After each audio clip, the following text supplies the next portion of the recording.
Hi, today we're talking about the actress Carole Lombard, who died on the 16th of January 1942 at the age of 33. Carole Lombard was an American movie star. She was known for acting in screwball comedies in the 1930s and gained the title of Queen of Screwball. She was also one half of an incredible off-screen love match when she became Clark Gable's girlfriend and eventually his wife.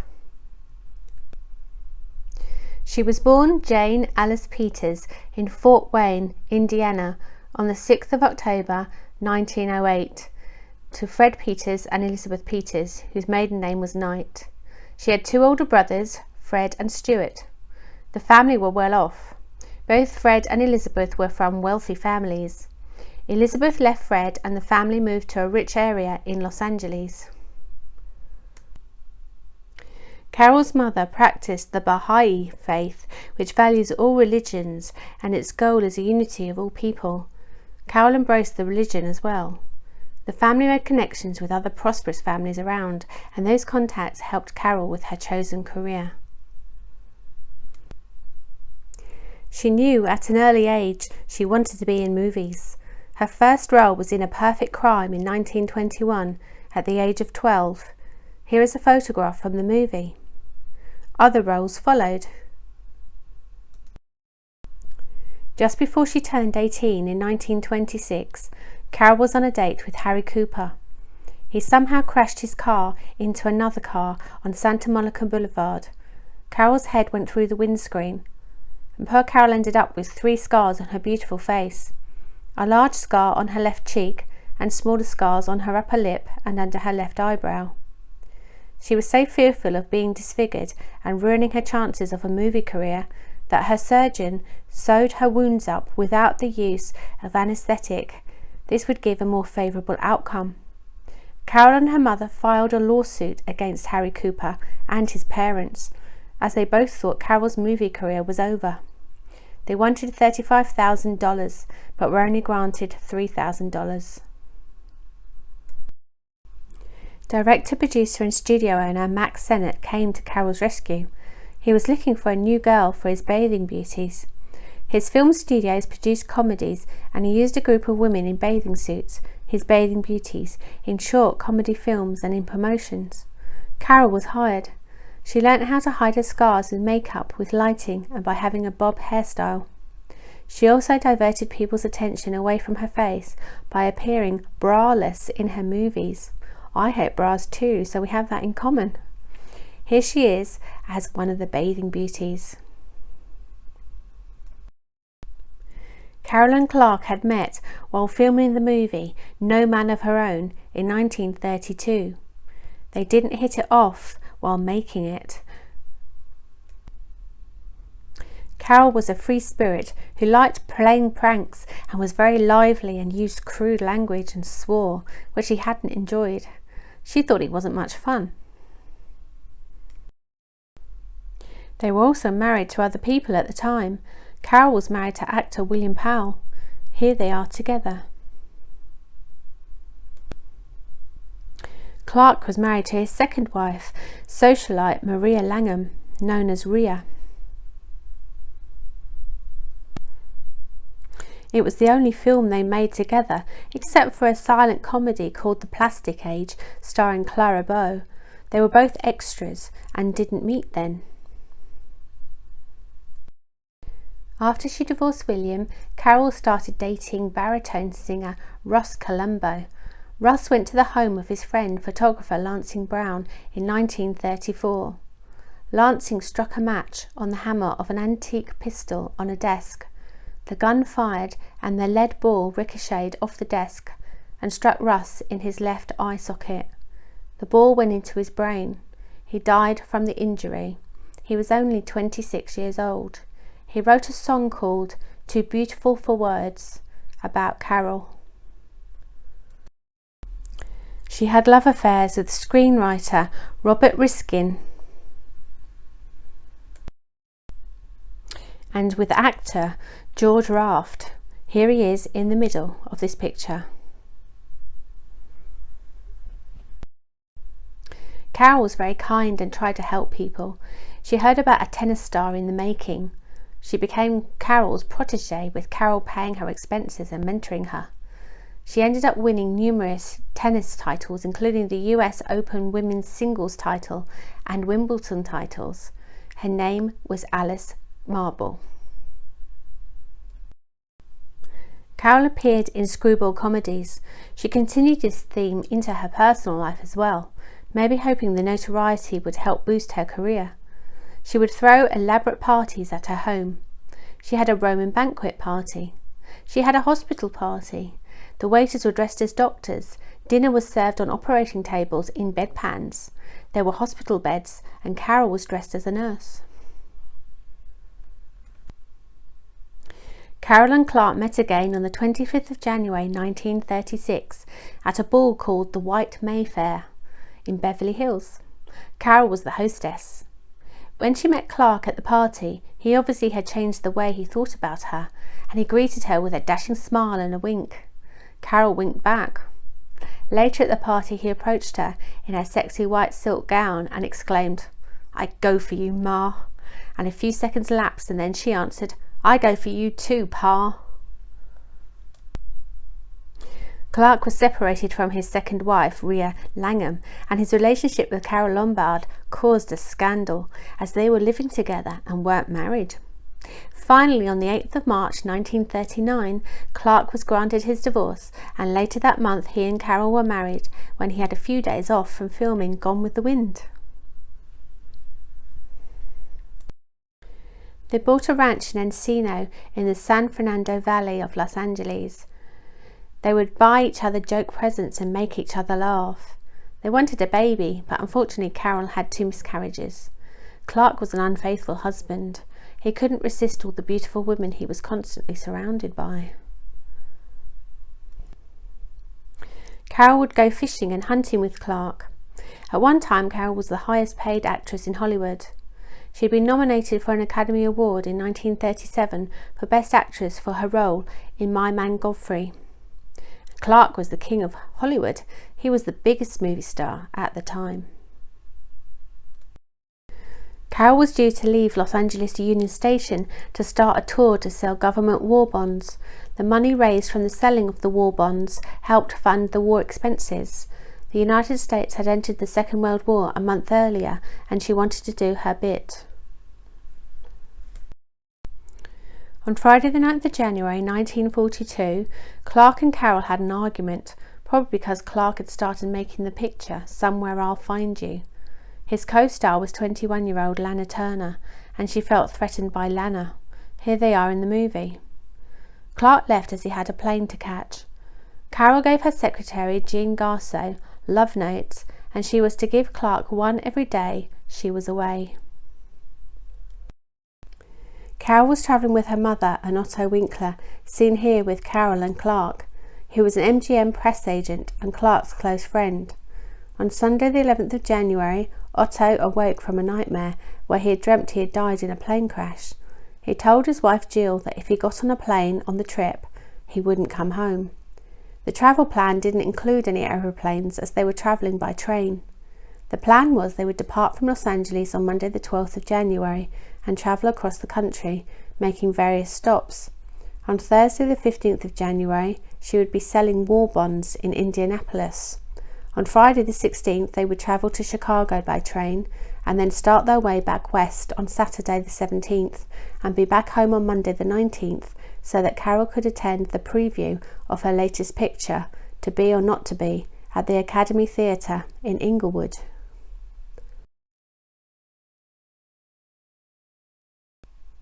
Carole changed the travel arrangements. Instead of travelling by train from Chicago to Indianapolis, she got Otto to buy 2 plane tickets for the 2 of them so that she could get some rest at a hotel before the bond sale. Her mother travelled by train.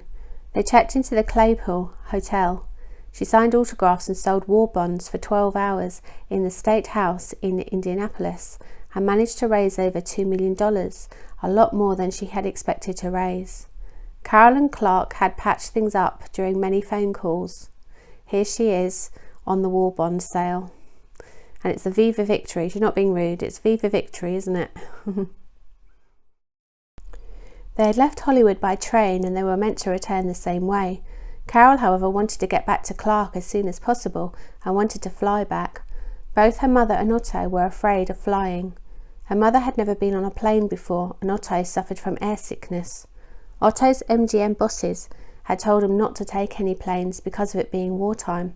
He went against his bosses and his premonition.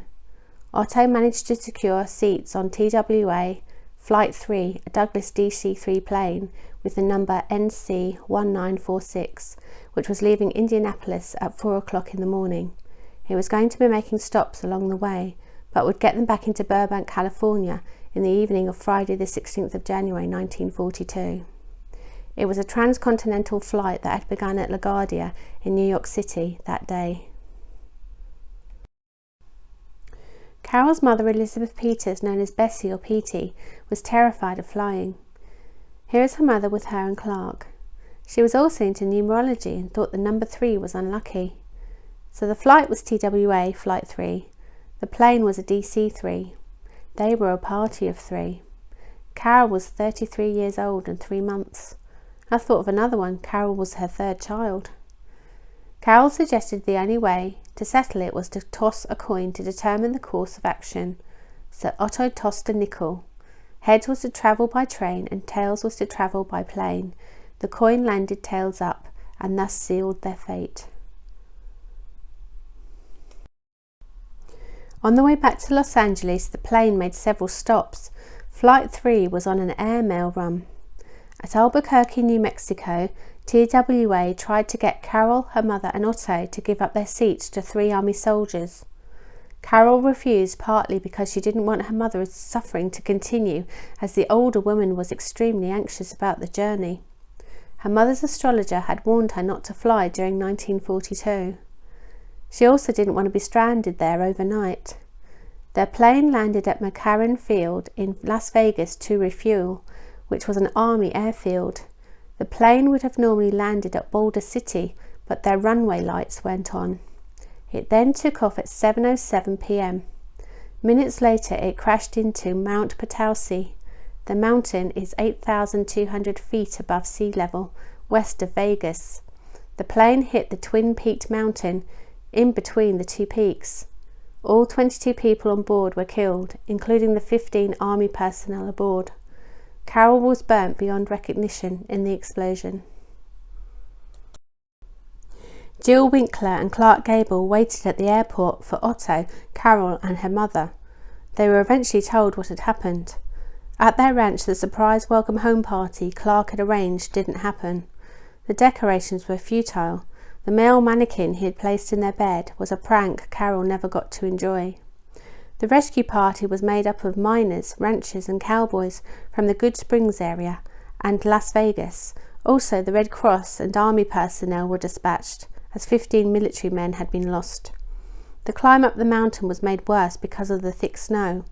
There were no roads or paths to the crash site, so it was really difficult, and horses were used in the rescuing of the bodies. The military personnel were all young, fit men and were Army Air Corps flyers. They were Lieutenant Hal Brown Jr., Lieutenant Robert Crouch, 2nd Lieutenant Fred Dittman, 2nd Lieutenant James Barham, Lieutenant Kenneth Donahue, Lieutenant Charles Nelson, Lieutenant Stuart Swenson, Staff Sergeant David Tillman, Sergeant Ed Nygren, Sergeant Bob Nygren, Sergeant Al Belichick, Sergeant Fred Cook, Corporal Milton Afriam, Private Marty Telkamp, and Private Nicholas Varsimim. Lieutenant Burton Voorhees had given Lieutenant Fred Dittman his ticket, as he had never flown in a DC-3 before. There were 4 civilians on the plane: Carole, her mother, Otto, and a young Army wife, Lois Hamilton. She had pleaded with the TWA agent to let her stay on the flight because she was desperate to see her Army pilot husband. Her husband, Lieutenant Linton Hamilton, died 1 year and 2 days after his wife's death while in air combat over the Pacific Ocean on the 18th of January 1943. There were 3 crew members on the plane: Wayne Williams, the 41-year-old pilot, Stillman Morgan Gillette, the 25-year-old co-pilot, and Alice Getz, the 25-year-old air stewardess. Ralph Wheelwright, an M.G.M producer and screenwriter, and Howard Strickleen, the head of publicity at M.G.M, and Eddie Mannix, the vice president of M.G.M, were with Clark in the desert awaiting on the news from the rescue party. Clark stayed at the El Rancho Vegas motorhome along Highway 91. At the Pioneer Saloon in the town of Goodsprings, you can still see Clark's cigarette burns on the bar counter. They happened when he was falling asleep waiting for news, and of course he was drowning his sorrows in booze. Clark wasn't allowed to climb all the way up the mountain because he was too valuable to M.G.M. Eventually all of the bodies were brought down the mountain on horseback. The actor Spencer Tracy drove 350 miles from Hollywood to comfort Clark. Carole wanted a private funeral and to be dressed in white. She had a joint funeral with her mother on Wednesday the 21st of January. Clark brought 3 crypts together in the Great Mausoleum at Forest Lawn Cemetery in Glendale so that Carole and her mother could be together, and then when Clark died he could be placed next to Carole. Jean Harlow and Russ Columbo were interred there as well. Otto's funeral was the day after, on the 22nd of January. Otto went into the Great Mausoleum as well, but is in a different section to Carole and her mother. Jean Garceau gave Clark Carole's last note. He broke down and cried after reading his dead wife's words. He never got over her death. Carole's last film, To Be or Not to Be, co-starring Jack Benny, was released the next month after her death. Here she is in the movie. The reason for the crash was thought to be because 2 signal beacons had been turned off. The beacon on Potosi Mountain and the one near Goodsprings weren't lit. This was because they were afraid of an air attack as it was during wartime. That night there was also no moon. It was also due to pilot and co-pilot error. The plane wasn't following the normal route. The flight plan was for taking off from Boulder City, not from taking off from Las Vegas, which meant it took them to the mountains. There are so many factors that could have changed the events for Carole. If the 2 signal beacons had been lit, she would have survived. If 3 Army Air Corps flyers had taken up their 3 seats, she would have lived. If the plane hadn't been delayed with a 2-hour weather delay in St. Louis, the plane would have refueled in the daytime at Boulder City, Nevada, and not in Las Vegas, and there wouldn't have been a crash. If Otto had won the coin toss, they would have boarded the train. If Carole had kept her promise to her mother and Otto that they would be travelling by train only, they wouldn't have died. If they had obeyed orders laid down by the M.G.M bosses to not fly, they would have had longer lives. If Clark Gable hadn't been so untrustworthy, Carole wouldn't have wanted to get home quicker, as she was threatened by Lana Turner, his new co-star. Here is the mountain. Clark enlisted in the Army Air Force after she died. His friends thought he wanted to die in a plane crash like Carole. He was utterly bereft. While in the army he served in England. He kept the ranch so that he could feel close to Carole. In January 1944 there was a ceremony to launch a Liberty ship called the Carole Lombard in San Pedro, California. A Liberty ship was a type of cargo ship that was built during the war in the States. Clark was there in his military uniform. Actress Irene Dunne christened the ship. Carole's close friend, Madeline Field from the Max Sennett days, and who later married director Walter Lang, was there. Much of the wreckage is still on Mount Potosi, which is so hard to access. Here is Clark, Madeline and Irene at the christening. Carole was placed in a wall vault in the Sanctuary of Trust section of the Great Mausoleum at Forest Lawn Memorial Park, 1712 South Glendale Avenue, Glendale, Los Angeles, California. Her mother was interred next to her. Even though Clark was married to his 5th wife, Kay Williams, at the time of his passing in 1960, he still wanted to be placed next to Carole. They lie side by side in the mausoleum. Fireball by Robert Matzen is an excellent book that details the rescue mission to the crash site. There is a great YouTube channel called Wonderhussy Adventures.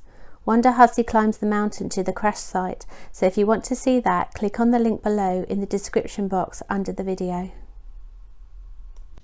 Oh, it was so sad, wasn't it? She's my actual favourite old-time movie star. She seemed like she was a great character, and she played pranks, and she was really kind to people. She helped people, and she had this love affair with Clark Gable, and she had everything to live for, didn't she? And it was just so awful, so sad. So I hope you enjoy Wonderhussy's video, because she goes to the actual crash site. So that's kind of interesting if you're interested in this story.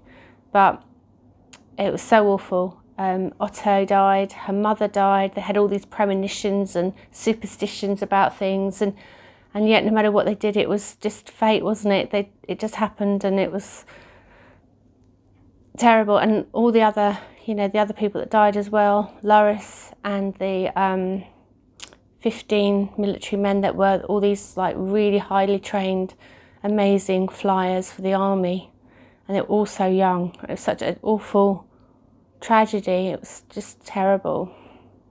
But she was really beautiful, wasn't she? And you've got to see her beauty in all the photographs that I was able to get and put together. So I hope you enjoyed it. If you like this video, please like, share, subscribe, press the notification bell, and I'll see you in the next one. Bye.